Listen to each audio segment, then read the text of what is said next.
नमस्कार मित्रमैत्रिणींनो. समाजामध्ये जर तुम्हाला स्वतःची किंमत वाढवायची असेल किंवा लोकांनी तुम्हाला चार चौघांमध्ये नोटीस करावं असं जर तुम्हाला वाटत असेल, तर आज आपण या व्हिडिओमध्ये अशा काही गोष्टी पाहणार आहोत ज्यामुळे तुमची समाजामध्ये एक वेगळी इमेज तयार होईल. 1 नंबर, कोणाच्याही पुढे पुढे करू नका. एखाद्याने आपल्याला काही विचारलं नसेल किंवा काहीही काम सांगितलं नसेल तर त्याच्या पुढे पुढे करू नका. यामुळे त्या व्यक्तीला तुमची किंमत राहणार नाही. जोपर्यंत कुणीही स्वतःहून तुम्हाला काही सांगत नाही तोपर्यंत त्याच्या पुढे पुढे कधीच करू नका. दुसरा, जशास तसं वागा. नेहमी लक्षात ठेवा, जो आपल्याशी जसा वागतो आपण देखील त्याच्याशी तसंच वागलं पाहिजे, तेव्हाच लोक आपल्याला किंमत देतात. कुणी कसाही वागला आणि तुम्ही जर त्याच्याशी फक्त चांगलेच वागत गेला तर लोक तुमची किंमत करणार नाहीत, तुम्हाला महत्त्व देणार नाहीत.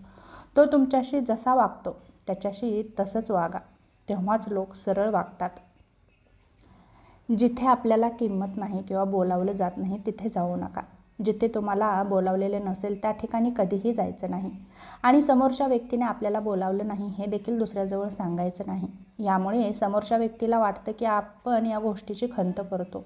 एखाद्याने आपल्याला बोलावले नसेल तर मनाला अजिबात वाईट वाटून घ्यायचं नाही. मात्र ही गोष्ट विसरायची देखील नाही की आज त्याची वेळ आहे, उद्या तुमची वेळ येणार आहे. त्यावेळी आपण देखील त्या व्यक्तीशी तसंच वागायचं. स्वतःचा आदर करा. तुम्ही जर स्वतःचा आदर केला नाही तर लोक देखील तुम्हाला आदर देणार नाहीत. त्यामुळे स्वतःला महत्त्व द्या, स्वतःमध्ये बदल करा आणि नेहमी स्वतःचा आदर करा. राहणीमान सुधारा. आपण इतरांमध्ये वेगळे तेव्हाच दिसतो जेव्हा आपल्यामध्ये काहीतरी वेगळेपणा असतो. म्हणून आपलं राहणीमान अतिशय चांगलं असलं पाहिजे. गवळ्यासारखं राहू नका.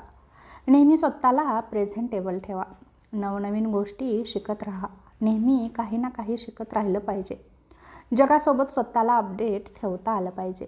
यामुळे आपली जगावर एक वेगळीच छाप पडते आणि पर्यायाने आपली इज्जत देखील वाढते. लोक आपली किंमत करायला लागतात. आपल्याला खूप काही येते म्हणून लोक आपल्या संपर्कात येऊ लागतात. तेव्हा स्वतःला नीटनेटके आणि व्यवस्थित ठेवा. सर्वांपासून थोडं अंतर ठेवा. जर आपण रोजच एखाद्याच्या घरी गेलो तर काही दिवस तर त्या व्यक्तीला ते चांगलं वाटतं, परंतु काही दिवसानंतर त्या व्यक्तीला आपला कंटाळा येतो. म्हणून काही दिवस तरी एखाद्यापासून दूर राहून बघा. त्या व्यक्तीला तुमची किंमत कळेल. तुम्ही जर नेहमीच कोणासाठी उपलब्ध राहाल तर ती व्यक्ती तुम्हाला किंमत देणार नाही. नवरा बायकोमध्ये देखील थोडासा दुरावा आला तर प्रेम वाढतं.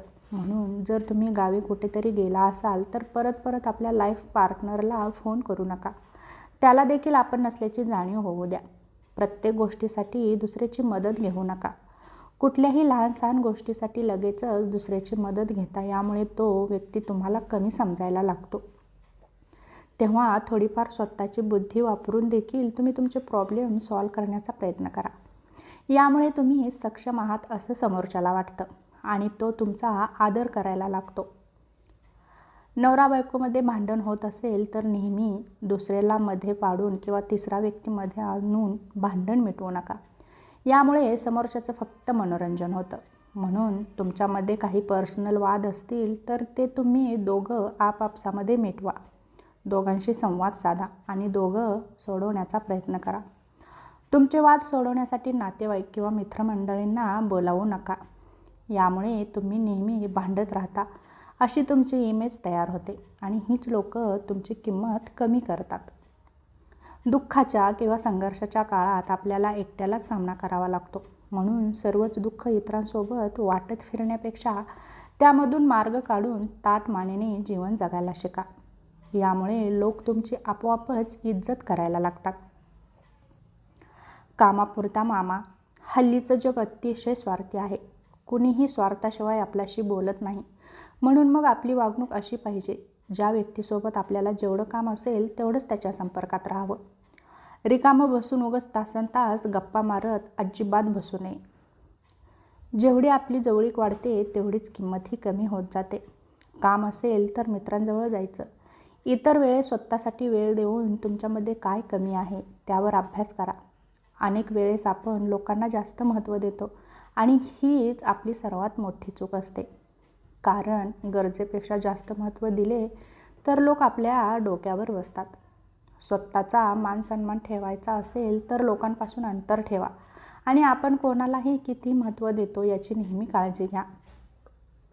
लोकांचा स्वभाव ओळखायला शिका. काही वेळा आपल्याला समोरच्या व्यक्तीचा स्वभाव माहीत नसतो आणि आपण त्याच्याशी सहजच मनमोकळेपणाने गप्पा मारतो, परंतु समोरचा व्यक्ती काहीतरी चुकीचा अर्थ काढतो आणि कोणाशीही जवळीक साधताना त्या व्यक्तीचा स्वभाव ओळखूनच त्याच्याशी वागा. एखाद्याने जर आपला अपमान केला असेल तर त्याचा अपमानाचा बदला नेहमी त्याच्यासोबत भांडण करून नाही तर जास्त यशस्वी होऊन घ्यायचा असतो. कारण प्रत्येक गोष्टीला वेळ असते. त्याच्यामुळे कोणाशीही भांडण न करता यशस्वी होण्याचा जास्तीत जास्त प्रयत्न करा. तेव्हा हा छोटासा व्हिडिओ कसा वाटला नक्की सांगा. पुन्हा भेटू अशाच एका छोट्याशा व्हिडिओसोबत. तोपर्यंत धन्यवाद.